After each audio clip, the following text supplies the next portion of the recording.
छ र म र हाकिम अनुगमन गर्न आएको छु के कस्तो डेकोरेसन सेकोरेसन छ त्यो गरेर चाहिँ यो बिहा पञ्चमीको दृश्य भइरहेको जानकी मन्दिरको बिहा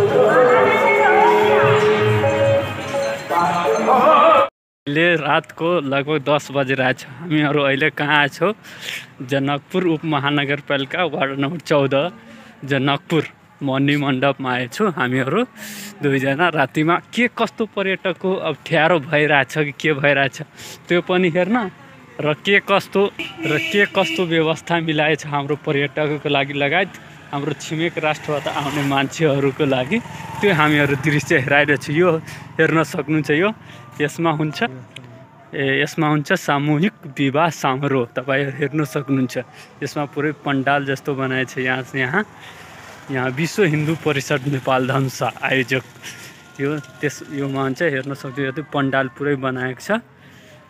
यो पुरै मण्डप एउटा गरेर एक जनाको बिहे हुन्छ एउटा मण्डपमा जस्तो मलाई लाग्छ। तपाईहरुलाई के लाग्छ भन्दै